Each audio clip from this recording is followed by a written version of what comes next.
بسم الله الحمد لله والصلاة والسلام على رسول الله. اللهم علمنا بما ينفعنا وانفعنا بما علمتنا وزدنا علما. رب اشرح لي صدري ويسر لي أمري واحلل عقدة من لساني يفقهوا قولي.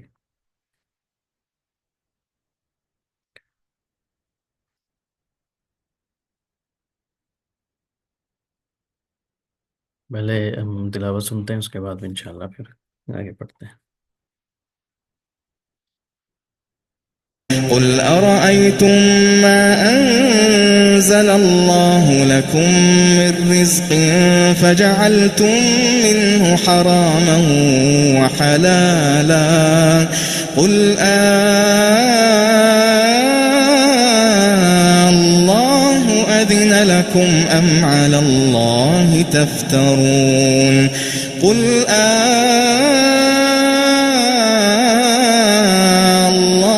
أذن لكم أم على الله تفترون وما ظن الذين يفترون على الله الكذب يوم القيامة إن الله لذو فضل على الناس ولكن أكثرهم لا يشكرون إن الله لذو فضل على الناس ولكن أكثرهم لا يشكرون وما تكون في شأن وما تتلو منه من قرآن ولا تعملون من عمل إلا كنا عليكم شهودا إذ تفيضون فيه وما يعزب عن ربك من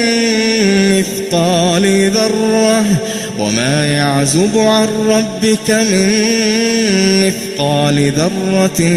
في الأرض ولا في السماء ولا أصغر من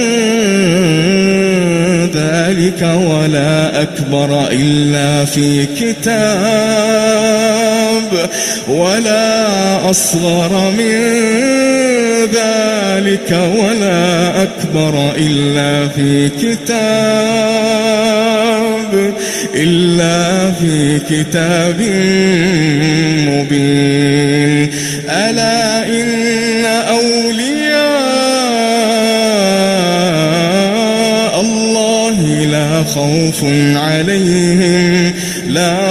عليهم ولا هم يحزنون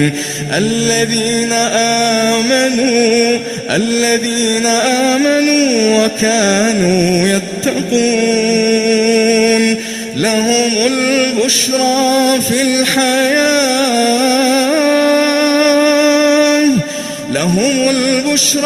في الحياة الدنيا وفي الآخرة لا تبديل لكلمات الله ذلك هو الفوز العظيم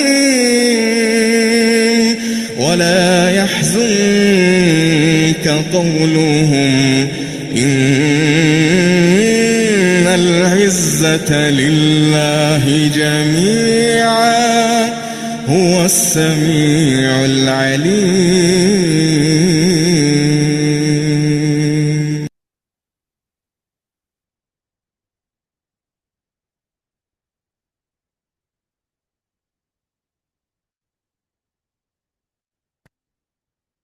بسم اللہ. گزشتہ ہفتے ہم نے آیت نمبر 58 تک پڑھا تھا. آج ہم نے 58 سے آیت نمبر 65 تک پہلے تلاوت سنی. اب انشاءاللہ ترجمہ اور مختصر تفسیر پڑھتے ہیں بإذن اللہ. آیت نمبر 59 میں اللہ تعالیٰ فرماتے ہیں: اعوذ باللہ من الشیطان الرجیم قل ارأیتم ما انزل اللہ لکم من رزق. کیا تم نے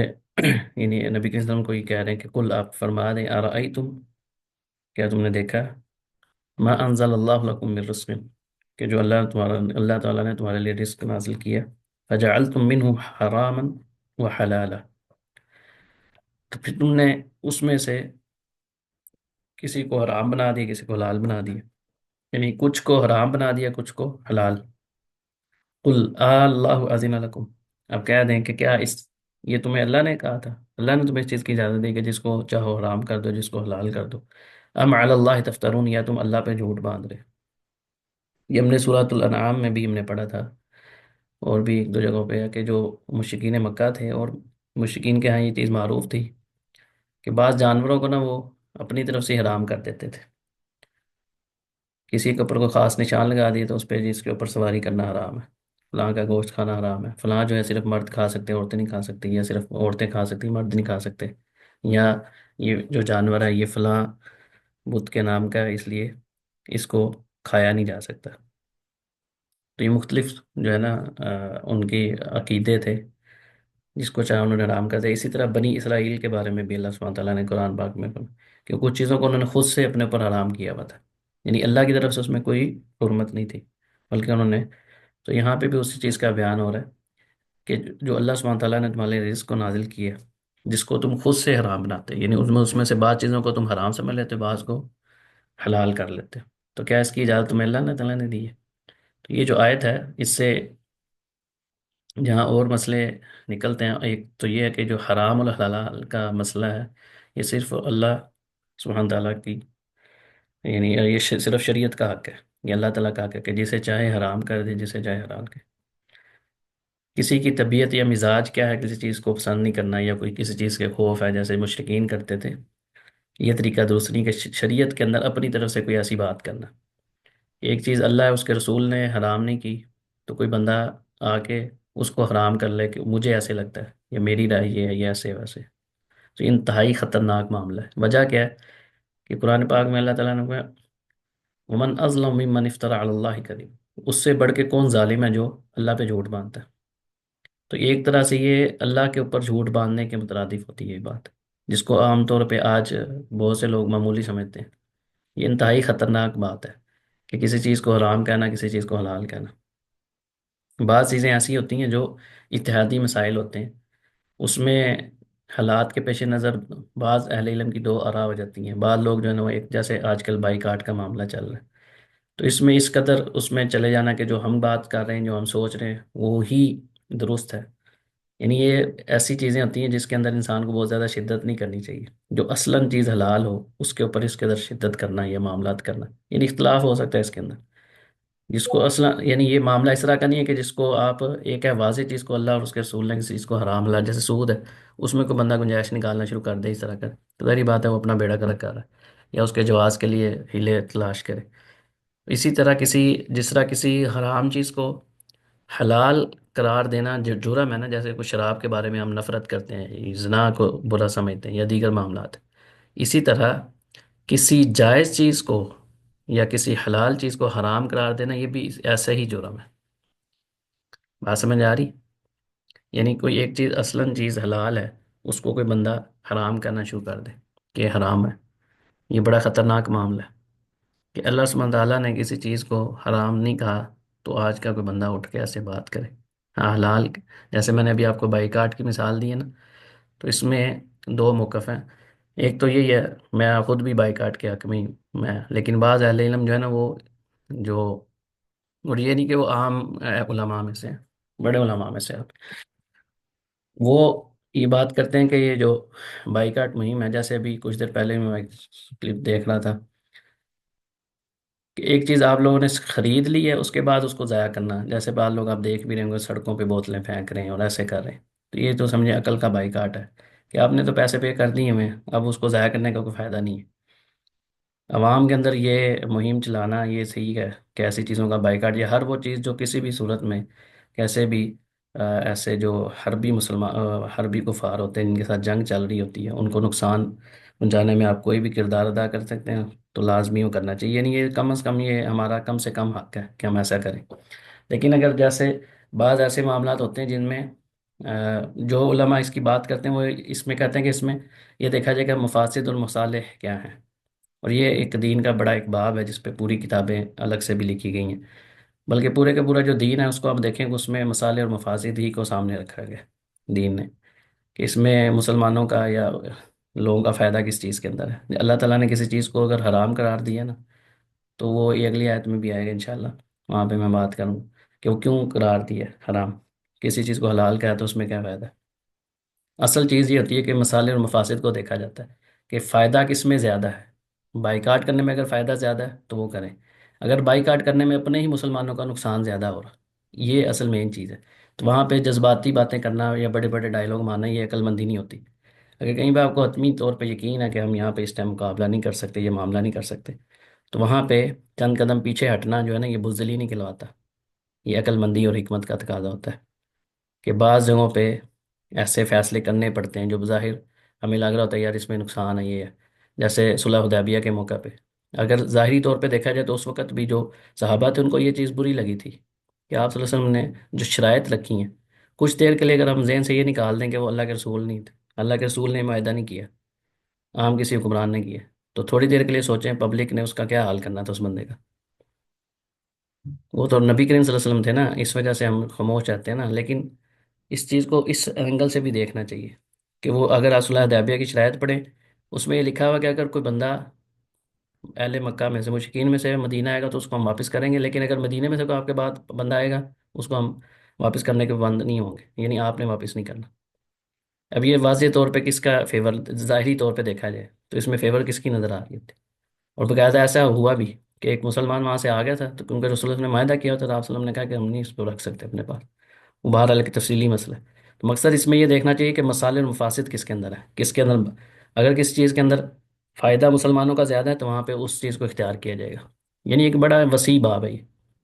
جذباتی اس میں نہیں جانا چاہیے کہ بندہ یہ اس طرح کے فوری طور پہ اس طرح کر لے۔ تو مقصد بات کرنے کا کہ یہ جو حرام اور حلال کا معاملہ ہے اس میں بعض کو بہت زیادہ سختی اور شدت کے اختیار کر لیتے ہیں، جیسے ہمارے یہاں بھی بائیکاٹ مہم چل رہی ہے، میں خود بائیکاٹ کے اس میں بائیکاٹ کرنا چاہیے لیکن ساتھ عقل کا بھی استعمال کرنا چاہیے، جیسے بعض لوگوں نے بھی KFC کے اندر جا کے فائرنگ کی، بندہ مار دی، اور بعض ایک ویڈیو سامنے آئی ہے اس میں اس نے وہ اندر گئے ہیں، ڈنڈے انہوں نے پکڑے ہوئے ہیں اور ماں بہن کی گندی گالیاں نکال رہے ہیں لوگوں کو کہ تمہیں شرم نہیں آ رہی، وہاں پہ مسلمان مار رہے ہیں، یہ ہے تمہاری بہن کو ایسے، تمہاری ماں کو ایسے۔ اب اندازہ کریں یہ کس کی اس پہ کر رہے ہیں، دین کے پر کر رہے ہیں، کیا اسلام ہمیں یہ سکھاتا ہے؟ آپ نے بائیکاٹ کرنا ہے، لوگوں کو ایجوکیٹ کرنا ہے تو اس کا طریقہ بھی تو ہے نا۔ یہ وہ چیزیں ہوتی ہیں جہاں پہ ہم دین کے نام پہ الٹا دین کا ہی نقصان کر رہے ہوتے ہیں۔ اب یہ جو امیج جائے گی دوسروں کے سامنے، اس کا کیا اثر پڑے گا، یا جو لوگ یہ ایسا کر رہے ہیں کیا وہ دین کو ریپرزینٹ کر رہے ہیں؟ تو یہ معمولی چیزیں نہیں ہوتی، یا اگر کسی نے ان کیس کو کھا لیا اور وہ اس کے حق میں نہیں، وہ یہ سمجھتا کہ نہیں یار یہ اس میں اب یہ ہمارے یہاں پہ مسلمان بھائی ہیں، یعنی ایک نقطہ نظر یہ بھی ہے، ایسا نہیں کہ اس کو سیدھے سے زیرو سے پلٹیپلائی کر دینا چاہیے، یا ان کو ایسے دیکھنا جیسے انہوں کو کوئی کفر کر لیا یا کوئی انہوں نے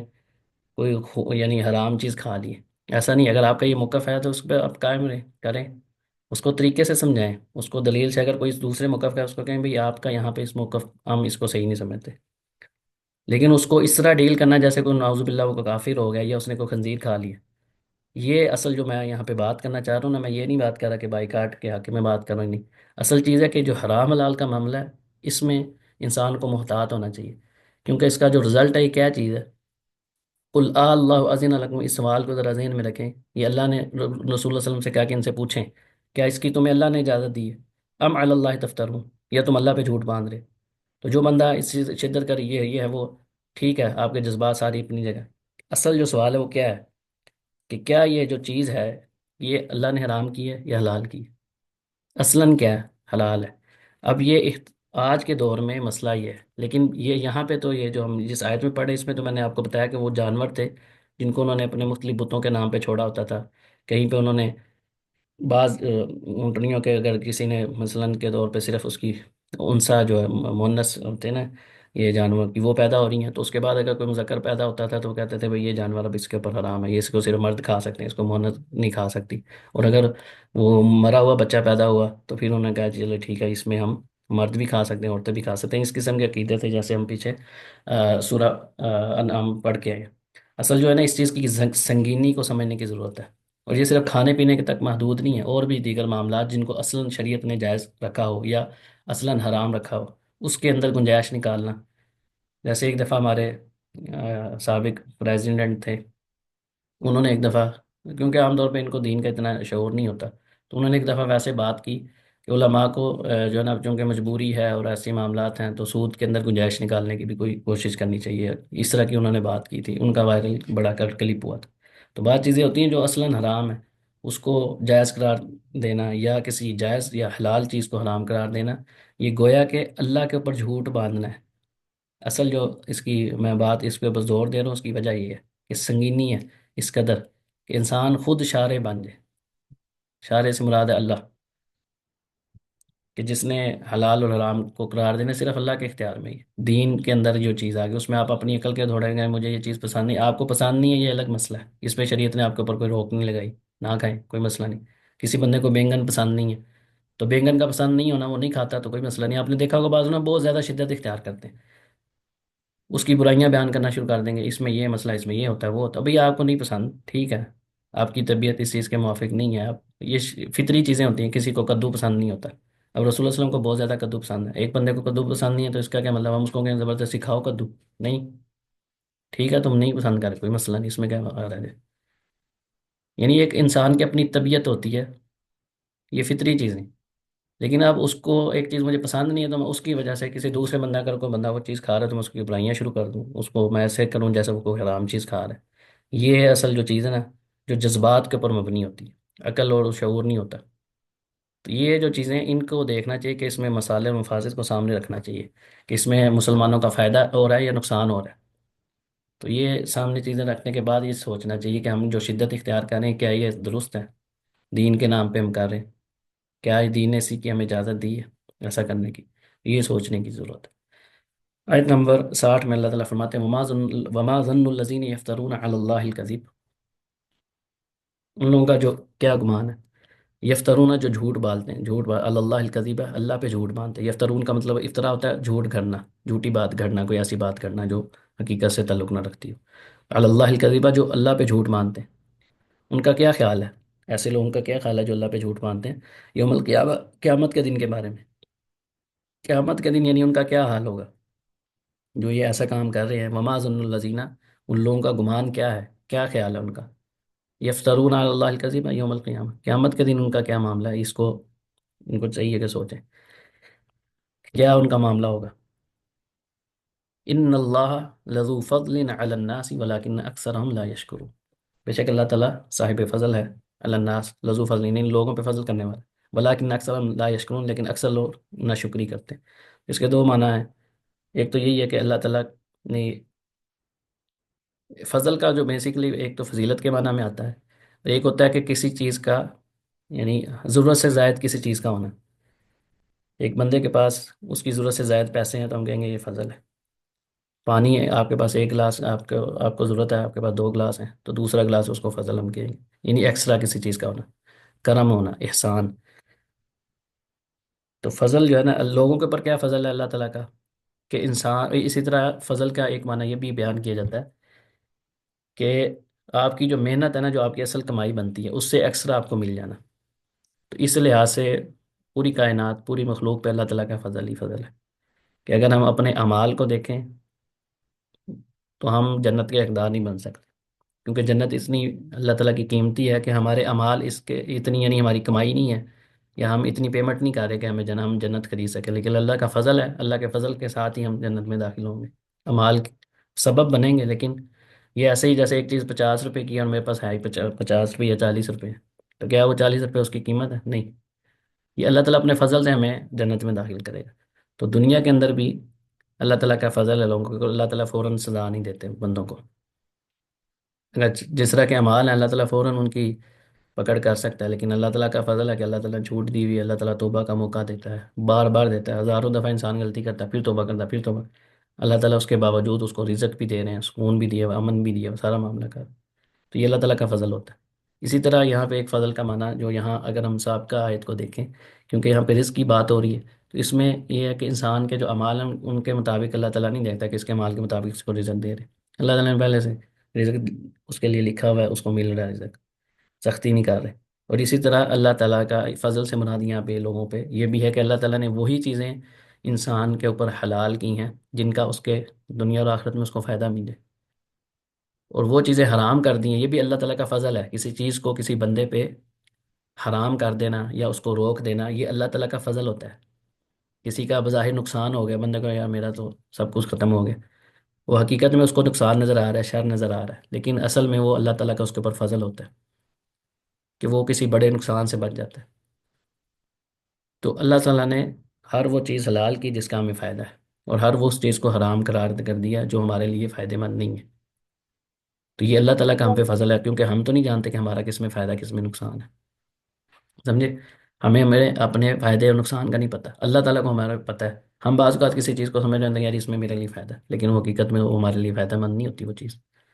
ہمیں بعد میں پتہ لگتا ہے۔ اور بعض اوقات یہ ہوتا ہے کہ ہمیں کوئی نقصان پہنچتا ہے تو انسان اس کے اوپر ویلا مچا دیتا ہے، رونا پیٹنا ڈال دے، پریشان ہو جاتا ہے کہ میرا تو بڑا نقصان ہو گیا، میں اب کیا کروں گا یہ۔ لیکن کچھ ہی عرصے بعد اس کو پتہ چلتا ہے کہ وہ جو نقصان تھا وہ اس کے لیے بہتر تھا، اس سے اس نے بڑا کچھ سیکھا، اس کے بعد اس کو ایک تجربہ حاصل ہوا کہ وہ بڑے نقصان سے بچ گیا۔ یعنی اس طرح کے کئی معاملات ہوتے ہیں، جیسے سورہ کہف میں بھی یہ ہے۔ مقصد بات کرنے کا یہ سارے اللہ تعالیٰ کے فضل کی علامات ہوتی ہیں، نشانی ہے کہ اللہ تعالیٰ کا لوگوں پر فضل ہے، کہ اللہ تعالیٰ لوگوں کے جیسے لوگ آپس میں ایک دوسرے کے انسان آپس کے ساتھ معاملات کرتے ہیں نا، کسی نے تھوڑا سا معاملہ خراب کیا تو فوراً سے اس کے خلاف نکل گئے، یا خرچہ بند کر دیا اس کا، یا آپس میں لڑنا جھگڑنا، تو اللہ تعالیٰ انسان کے ساتھ ایسا معاملہ نہیں کرتا۔ یہ اللہ تعالیٰ کا فضل ہے کہ اللہ تعالیٰ کی رحمت ہے کہ اللہ سبحانہ تعالیٰ نے حلال چیزیں ہمارے اوپر حلال کی ہیں، اللہ تعالیٰ نے وہ چیزیں حلال کی جو ہمیں فائدہ دیتی ہیں، جو نقصان والی ہیں یا کسی کے اندر چاہے وہ بظاہر فوراً اس کا نقصان نہ پہنچے، بعد میں نقصان پہنچا، وہ ہر چیز اللہ تعالیٰ نے منع کر دی۔ وما تكون في شأن وما تتلو منه من قرآن ولا تعملون من عمل إلا كنا عليكم شهودا۔ اللہ تعالیٰ فرماتے ہیں وما تكون في شأن، تم کسی حال میں نہیں ہوتے، وما تتلو منه من قرآن، اور نہ ہی تم اس کی طرف سے نازل کردہ قرآن کو تلاوت کرتے ہو، ولا تعملون من عمل، اور نہ ہی تم کوئی عمل کرتے ہو، الا كنا عليكم شهودا، مگر ہم اس کے اوپر شاہد ہوتے ہیں، گواہ ہوتے ہیں، یعنی ہم اس کو دیکھ رہے ہوتے ہیں۔ یعنی تم جس بھی حال میں ہوتے ہو، کوئی بھی تمہاری حالت ہو، تم قرآن کی تلاوت کر رہے ہو، تم کوئی عمل کر رہے ہو، کچھ بھی کر رہے ہو، اللہ تعالیٰ کہتے ہیں ہم اس کے اوپر شاہد ہیں، گواہ ہیں، نگران ہیں۔ اذ تفیضون فیہ، جب تم اس کے اندر مشغول ہوتے ہو، کسی چیز کے اندر مشغول ہو نا، اس کو وما يعزب عن ربک من مثقال ذرۃ، یہ اللہ تعالیٰ کی بادشاہت اور اللہ تعالیٰ کی قدرت کا ایک مظہر ہے کہ وما يعزب عن ربک من مثقال ذرۃ فی الارض، کہ تمہارے رب سے کچھ بھی بعید نہیں ہے، دور نہیں ہے، اسے چھپا ہوا نہیں ہے۔ کیا؟ من مثقال ذرۃ فی الارض، ایک ذرے کے برابر بھی زمین میں جو چیز ہے نا، وہ بھی اللہ تعالیٰ سے چھپی ہوئی نہیں ہے، اللہ تعالیٰ اس سے غافل نہیں ہے، اللہ تعالیٰ کے علم میں ہے، اللہ جانتا ہے، نہ اللہ تعالیٰ سے وہ دور ہے کہ اس کو دکھائی نہ دے، نہ اس سے چھپی ہوئی ہے۔ مثقال ذرۃ، مثقال وزن کا ہوتا ہے، ذرہ عربی میں جو چھوٹی چیونٹی ہوتی ہے نا، اس کو ذرہ کہا جاتا ہے، النملۃ الصغیرہ، چھوٹی سی چیونٹی۔ اور اسی طرح ذرہ اس کو بھی کہا جاتا ہے جو جب روشن دان کھلا ہو نا، باہر سے دھوپ آ رہی ہو، تو دھوپ کی روشنی میں ہمیں کچھ ذرات دکھائی دیتے ہیں ہوا میں اڑتے ہوئے، انتہائی ہے، یعنی عام اس میں روشنی میں نظر نہیں آتے، وہ ہوتے ہیں، ہمیں دکھائی بھی نہیں جاتے، اس قدر چھوٹے ہوتے ہیں، دکھائی نہیں دیتے، تو اس کو بھی عربی میں ذرہ کہا جاتا ہے۔ تو اللہ تعالیٰ فرماتے ہیں کہ ذرے کے برابر بھی جو زمین میں چیز ہے نا، وہ بھی اللہ تعالیٰ سے چھپی نہیں ہوئی، ولا فی السماء، اور نہ ہی آسمان میں، ولا اصغر من ذالک، اور صرف اتنا نہیں بلکہ اس سے بھی چھوٹی کوئی چیز ہے نا، وہ بھی اللہ تعالیٰ نے چھپی، ولا اکبر، اور نہ سے بڑی کوئی چیز، یعنی نہ تو کوئی چھوٹی سے چھوٹی چیز اللہ کی نظر سے اوجھل ہے، اور نہ ہی بڑی سے بڑی، ہر چیز زمین و آسمان میں جو بھی ہے سب اللہ تعالیٰ کے علم ہے، کوئی دور نہیں ہے، نہ اللہ تعالیٰ کے علم سے باہر ہے۔ الا فی کتاب مبین، یہ اللہ تعالیٰ کے علم کا تو ہے ہی ہے، جو اللہ تعالیٰ نے کتاب مبین جسے لوح محفوظ بھی کہا گیا، لیکن یہ سارا کچھ کس کے اندر ہے؟ کتاب مبین میں لکھا۔ الا ان اولیاء اللہ لا خوف علیہم ولا هم یحزنون، الا جو ہے نا حرف تنبیہ اس کو کہا جاتا ہے، الا جیسے ہم کہتے ہیں خبردار، یس، سن لو، آگاہ ہو جاؤ، یہ اس لیے استعمال ہوتا ہے کہ جس کو کہتے ہیں نا چوکس ہو کے سنو، توجہ سے سنو، تو یہ ان اولیاء اللہ، کہ بے شک اللہ کے جو دوست ہیں، لا خوف علیہم، ان پر کوئی خوف نہیں، ولا هم یحزنون، نہ ہی وہ غمگین ہوں گے۔ اب یہ دنیا میں بھی یہی معاملہ ہے اور آخرت میں بھی یہی معاملہ ہے۔ جیسے اللہ تعالیٰ نے فرمایا کہ جو کوئی بھی چاہے مرد ہو یا عورت ہو، جو کوئی بھی نیک عمل کرے گا فلنحیینہ حیاتا طیبہ، ہم اس کو ایک پاکیزہ زندگی دیں گے۔ اب پاکیزہ زندگی کی کیا معاملات ہیں، وہ اس سے اگلی آیت میں بھی آ رہی ہیں، اور مزید اس پہ بات کرتے ہیں بعد میں۔ خوف جو ہوتا ہے نا وہ ہوتا ہے مستقبل کا، کہ آگے پتہ نہیں کیا ہوگا۔ اور حزن کہتے ہیں، یہ حزن بھی بولا جاتا ہے، یہ ہوتا ہے ماضی کا، یعنی ماضی میں کوئی کام ہو گیا اس کے اوپر پچھتانا، یہ ایسے ہو کر لیتا، یہ ہو گیا میرا نقصان ہو گیا، یہ فلان ڈینگ، اس طرح کی جو چیزیں ہوتی ہیں انسان کو غمگین کرنے والی، یا کسی کا کوئی نقصان ہو گیا، کوئی دنیا سے چلا گیا، یہ دیگر معاملات ہیں۔ جیسے کفار جو ہے نا وہ قیامت والے دن پچھتائیں گے، کاش ہم ایسے کر لیتے، ہم یہ کر لیتے، اپنے ماضی پہ پچھتا رہے ہوں گے، اور آگے کا ان کو پتا ہوگا کہ آگے ان کے ساتھ کیا ہونے والا ہے، خوف۔ لیکن جو اولیاء اللہ ہیں، اللہ کے جو دوست ہیں،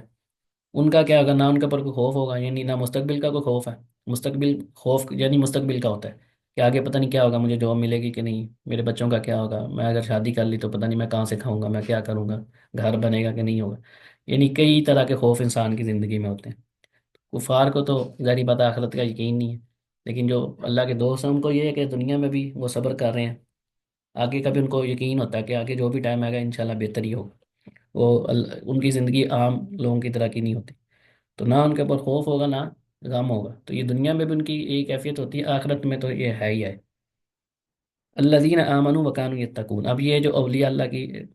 پہچان ہے نا وہ کیا ہے؟ ایک تو ہمارے ہاں پہچان ہے نا کہ وہ کوئی جنگلوں میں کوئی الگ سے کسی غار میں بیٹھا ہو، یا کسی کو کنویں کے ساتھ الٹا لٹکا ہو، یا عجیب و غریب قسم کی جو حلیہ جس نے بنایا ہو، کئی مہینوں سے نہایا نہ ہو، یا کوئی کھانے پینے میں عجیب و غریب قسم کی حرکتیں کرتا ہو، یا کوئی شوبدہ باز ہو، اس کو ہمارے ہاں ولی اللہ سمجھا جاتا ہے کہ یار یہ بڑی پونچی سرکار ہے۔ لیکن اللہ نے جو قرآن پاک میں علامات بتائی ہیں ان میں سے اب یہ کیا ہے؟ الذین آمنوا وکانوا یتقون، جو ایمان لے کر آئے، وکانوا یتقون، اور وہ تقوی اختیار کیا انہوں نے، تقوی والے تھے۔ اب کانو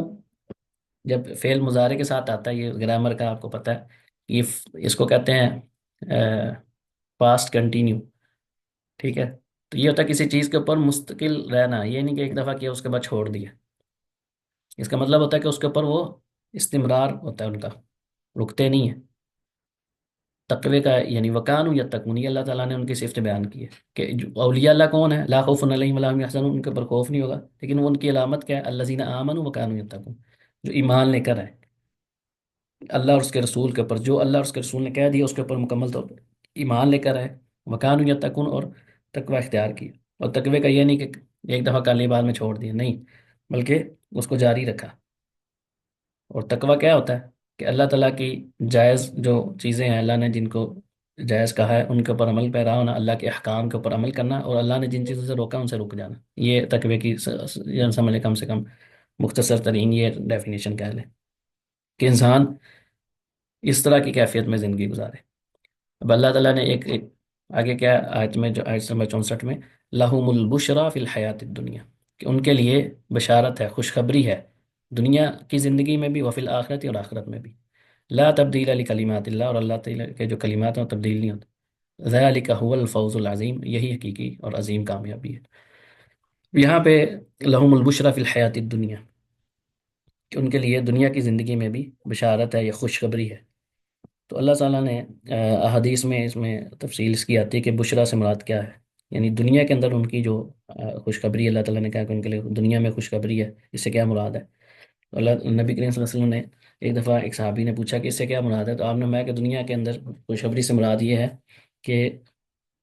ان کو اچھے خوابوں کا آنا، یعنی بعض ایسے خواب ہوتے ہیں جو انسان کو خوش کر دیتے ہیں، اور واقعتاً ویسا ہی ہوتا ہے جو اس نے خواب میں دیکھا ہوتا ہے۔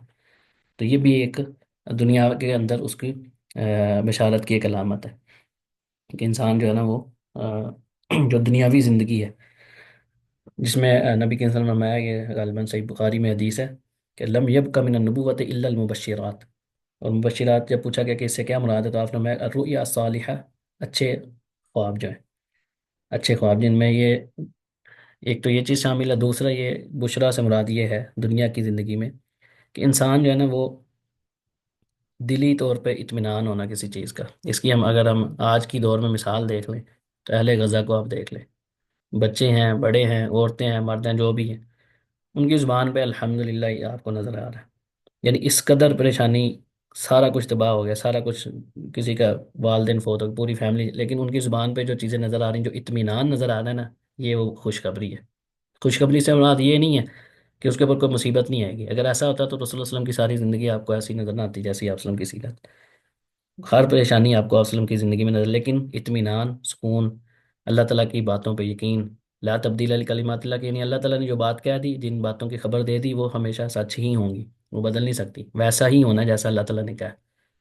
تو دنیا کی زندگی میں یہ جو ایمان کی قوت ہے، ایمان کا اطمینان ہے، یہ بھی اسی میں شامل ہے. اسی طرح جب موت آتی ہے انسان کو، تو موت کے وقت جو فرشتے اس کو خوشخبری دیتے ہیں، اس کے اوپر سلامتی بھیجتے ہیں، یہ بھی اس میں شامل ہے کہ اس کو اطمینان ہو جاتا ہے کہ میں کہاں جا رہا ہوں. اور آخرت میں کیا ہے؟ آخرت میں تو ظاہری بات ہے کہ جنت میں داخلہ، جہنم سے بچنا، اللہ یعنی آخرت کی جتنی بھی فیسلٹیز اس کو ملنی ہے وہ ساری اس کے اندر شامل ہیں آخرت میں. کہ نہ اس کے اوپر کوئی خوف ہوگا، نہ اس کو حساب کتاب کا معاملہ ہوگا. اللہ تعالیٰ کی رضا بھی شامل ہوگی، جنت میں جائے گا، جہنم سے بچا لیا جائے گا. پھر آخر میں جو سب سے بڑی اس کو نعمت ملے گی وہ اللہ تعالیٰ کا دیدار ہے، جو جنتیوں کو پر ہوگا. لا تبدیل لکلمات اللہ ذلک هو الفوز العظیم. اور یہاں پہ اللہ سبحانہ تعالیٰ نے فرمایا کہ هو الفوز العظیم، وہی کامیابی ہے، یہ جو جس کا ہم ذکر کر رہے ہیں. تو اس سے پتہ یہ چلتا ہے کہ اصل میں حقیقی اور کامیابی جس جو ہے نا وہ ہے ہی یہ سمجھ لیں. یہ جو یہاں پہ ہوا ضمیر ہے، اسماعیل نے اس کو گرامر کی زبان میں لیلم کہتے ہیں. یہ ضمیر فصل ہے، یہ حصر کے لیے استعمال ہوتی ہے. حصر کہتے ہیں کسی چیز کو قید کرتے ہیں نا کسی چیز کے اندر. یا جیسے ہم کہتے ہیں نا انما المؤمنون اخوہ، مومن تو آپس میں بھائی بھائی ہیں، یعنی صرف مومن ہی آپس میں بھائی بھائی ہیں، اس کا یہ مطلب ہوتا ہے. ٹھیک ہے. انما اموالکم و اولادکم فتنہ. تو یہ انما انا بشر مثلکم، میں تو تمہاری طرح بشر ہی ہوں. یعنی یہ نہیں کہ میں کوئی الگ سے کوئی نوری مخلوق ہوں یا کوئی مطلب تمہاری طرح کا انسان ہوں. فرق کیا ہے کہ مجھ پہ وہی نازل ہوتی ہے. تو ان هو الفوز العظیم یہاں پہ حسر کے معنی کہ کامیابی تو یہی ہے. اس کے علاوہ وقتی طور پہ کوئی کامیابی ہے لیکن حقیقی کامیابی نہیں ہے، جس کو واقعتاً حقیقت میں اس کو کہا جائے کہ کامیابی نہیں. فمن زحزح عن النار وادخل الجنہ فقد فاز. جو بندہ آگ سے بچا لیا گیا، جنت میں داخل کر دیا گیا، فقد فاز ہے، وہ کامیاب ہو گیا. اس کو اللہ تعالیٰ نے کہا کہ کامیابی ہے. جو اس کے الگ ہے، فریقٌ فی الجنہ و فریقٌ فی السعیر، دو گروہ ہوتے ہیں، یا جنتی ہوں گے یا جہنمی ہوں گے. ولا يحزنک قولہم. اور تمہیں یعنی نبی کریم صلی اللہ علیہ وسلم کو اللہ تعالیٰ تسلی دے رہے ہیں کہ تمہیں غم میں مبتلا نہ کرے قولہم، ان کی باتیں. یعنی یہ جو تمہیں کوئی جادو کوئی کہہ رہا ہے یہ جادوگر ہے، کوئی کہہ رہا ہے یہ جو ہے وہ کاہن ہے، نعوذ باللہ من ذالک. رسول اللہ علیہ وسلم کے بارے میں عجیب و غریب کسی نے، جو کفار مشرکین جو باتیں کرتے تھے، کسی نے نبی کریم صلی اللہ علیہ وسلم کو کہا کہ انک لمجنون، پاگل تک کہا، نعوذ باللہ من ذالک. تو اللہ تعالیٰ تسلی دے رہے ہیں کہ ان کی باتوں سے غمزدہ ہونے کی ضرورت نہیں ہے. ان العزت للہ جمیعا، ساری کی ساری جو عزت ہے نا، غلبہ. عزت کے اندر یہ بھی چیز، ایک تو عزت ہوتی ہے نا، عزت و اکرام، وہ تو ہے ہی ہے. لیکن عزت کا لفظ جو جیسے ہم عزیز کہتے ہیں تو غالب ہوتا ہے، غالب. غالب اللہ تعالیٰ کی لا غالب کیا نام ہے وہ جو سورہ یوسف میں ہے نا، ولیکن اکثر الناس لا یعلمون. واللہ غالب علی امرہ. ٹھیک ہے. اللہ تعالیٰ اپنے اس پہ وہ غالب ہوتا ہے. تو ان العزت للہ جمیعا، عزت کے اندر غلبہ بھی ہوتا ہے. ٹھیک ہے. تو وہ السمیع العلیم، اور وہ خوب سننے والا، جاننے والا. یعنی یہ جو جتنی بھی تمہیں باتیں کی جا رہی ہیں نا، جو باتیں کر رہے ہیں اور جو بھی تمہارے ساتھ معاملات ہو رہے ہیں، تمہیں تکالیف دی جا رہی ہیں، نہ صرف اللہ تعالیٰ ان کی باتوں کو سن رہا ہے بلکہ اللہ تعالیٰ جانتا بھی ہے، یہ ساری چیزیں جانتا ہے. یعنی رسول اللہ صلی اللہ علیہ وسلم کو تسلی دی جا رہی ہے. تو یہیں پہ ایک چیز یہ بھی ہے کہ انسان جو بھی عمل کرے صرف اور صرف اللہ تعالیٰ کے لیے کرے. لوگوں کو سے دکھانے کے لیے یا لوگوں سے عزت حاصل کرنے کے لیے کوئی بندہ عمل کرتا ہے تو ایسے کسی عمل کے اندر اس کو عزت نہیں مل سکتی. 4 دن کا معاملہ ہو بھی سکتا ہے کہ ہو، لیکن حقیقت میں اس کو جو اصلی حقیقت جس کو کہتے ہیں نا حقیقی عزت کس کی ہوتی ہے، جس کو اللہ تعالیٰ عزت دیتے ہیں. اس کے لیے ساری دنیا اس کو اس کے خلاف پروپیگنڈے کر لے، وقتی طور پہ لوگ اس کو برا بھلا کہہ رہے ہیں، جیسی مرضی زندگی گزری ہو، لیکن وہ ہمیشہ عزت والے میں رہتا ہے. جیسے اگر ہم دیکھیں ہمارے جو سلف صالحین ہیں، جیسے امام احمد بن حنبل رحمہ اللہ، یا جتنے بڑے ائمہ گزرے ہیں، ان کی آپ زندگی دیکھیں، ان کی جو زندگی گزری ہے نا، وہ کوئی بہت زیادہ اچھی نہیں. وہ جو حکومت وقت ہوتی تھی ان کے خلاف انہوں نے کسی کو جیلوں میں ڈالا ہوا ہے، کسی کے اوپر کوڑے برسائے جا رہے ہیں، کسی کے اوپر کس طرح کے جو ہے نا وہ ظلم ڈھائے جا رہے ہیں. لیکن آج ان کا نام زندہ ہے، جن کے اوپر ظلم کیا، یہ جو مظلوم تھے، کیونکہ وہ اللہ کے لیے کھڑے ہوئے تھے، اور جو ظلم ڈھانے والے تھے ان کو اکثر کو ان کا نام بھی نہیں پتا وہ کون ہے، نہ ان کی نسلوں کا پتہ ہے کہ وہ ہے کہ نہیں۔ جیسے کفار نے، مشرکین نے نبی کریم صلی اللہ علیہ وسلم کو فرمایا تھا کہ یہ اس کی تو نسل ہی ختم ہو گئی ہے جب آپ وسلم کے بیٹے ہوتے، تو اللہ تعالیٰ نے کہا ان نشانی کا هو الابتر، بے نسلہ تو تمہارا دشمن ہے، اور حقیقت بھی دیکھ لیں، نبی کریم صلی اللہ علیہ وسلم کے تو خاندان اہل بیت ابھی بھی چل رہے ہیں، آپ کا جو نام ہے وہ اللہ کے نام کے ساتھ لیا جاتا ہے، اذان میں 24 گھنٹے دنیا میں آپ وسلم کا نام لیا جا رہا ہے، درود پڑھا جا رہا ہے، اور جنہوں نے یہ سارا کام کیا تھا ان کا کہاں پہ کوئی نام و نشان بھی نہیں ہے، اور اگر کہیں پہ جن کا نام لیا بھی جاتا ہے تو ان کے اوپر لانتی لوگ ڈال رہے ہوتے ہیں۔ تو ان العزت للہ جمیعا میں، یہ عزت صرف اللہ کے لیے ہے، ساری کی ساری عزت، تو جب ہے ہی اللہ کے لیے تو انسان کو عمل بھی کس کے لیے کرنا چاہیے؟ صرف اللہ تعالیٰ سے، عزت کی طلب جو ہے نا وہ صرف اللہ سے ہونی چاہیے، دنیا میں کسی کے معاملہ کرنا، کوئی بھی آپ نیکی کریں، اگر آپ حقیقی سکون چاہتے ہیں نا تو صرف اللہ کے لیے کریں، آپ کے یقین مانے سارے مسئلے آپ کے حل ہو جاتے ہیں، کوئی تکلیف نہیں، میں نے اس کے ساتھ ایسے کیا تو اس نے مجھے یہ کر دیا، تو آپ نے اگر اللہ کے لیے کیا ہوگا، اللہ کا حکم سمجھ کے، عبادت سمجھ کے کیا تھا، تو اجر تو آپ نے اللہ سے لینا ہے، اس سے تو امید نہیں ہوگی، تو آپ کی تکلیف جو آپ کو 100% ملنی کو 5-10% آپ کو تکلیف ہوگی، ایسا نہیں کہ تکلیف ہوگی نہیں، ظاہری بات ہے، تکلیف ایک فطری چیز ہے، انسان کسی کے ساتھ اس نے سلوک کرتا ہے اور وہ آگے سے ایسا معاملہ کرے تو دوسروں کی نسبت اس شخص کی طرف سے تکلیف زیادہ پہنچتی ہے، لیکن اگر آپ نے اجر کا معاملے میں اللہ پہ چھوڑا، پھر آپ کہیں گے کہ میں نے کبھی اللہ کے لیے کیا تھا، مجھے تم میرے ساتھ ایسا کر رہے ہو تو اس کا ذمہ دار تم ہو، مجھے تو تم سے کوئی امید تھی ہی نہیں، کیونکہ میں نے تو اللہ سے امید لگائی ہوئی ہے، تو جب امید اللہ سے لگائی ہوگی تو پھر لوگوں کے رویے، لوگوں کی باتیں کافی حد تک انسان کو ڈپریشن سے بچاتی ہیں، یعنی لوگوں کی باتیں اس کے اوپر اثر نہیں کرتی، کیونکہ اس کا سارا معاملہ اللہ کے لیے ہوتا ہے۔ تو آج کی ہماری آیتیں یہی تھی، 59 سے 65 تک، انشاءاللہ اگلے ہفتے آگے سے پڑھیں گے انشاءاللہ آیت نمبر 66 سے، اور اس کے بعد ہماری حدیث کی کلاس ہے 3:55 پہ بإذن اللہ۔ تو گزشتہ ہفتے ہم نے جو حدیث پڑھی تھی اس کے کچھ پوائنٹس ہمارے رہتے تھے، آج ہم انشاءاللہ اس کو بھی مکمل کریں گے، ساتھ میں ایک اور حدیث پڑھیں گے، وہ چھوٹی ہے، زیادہ بڑی نہیں ہے۔ اللہ تعالیٰ سے دعا ہے اللہ تعالیٰ مجھے اور آپ سب کو عمل کی توفیق دے، اور اخلاص کے ساتھ اپنی رضا والے نیک مال کرنے کی، اپنے ناراضگی والے کاموں سے مکمل طور پر بچنے کی توفیق دے۔ بارک اللہ لی ولکم ولسائر المسلمین، سبحانک اللہم وبحمدک، نشہد ان لا الہ الا انت، نستغفرک ونتوب الیک، وصلی اللہ علی نبینا محمد وعلی آلہ وصحبہ اجمعین، والسلام علیکم ورحمۃ اللہ وبرکاتہ۔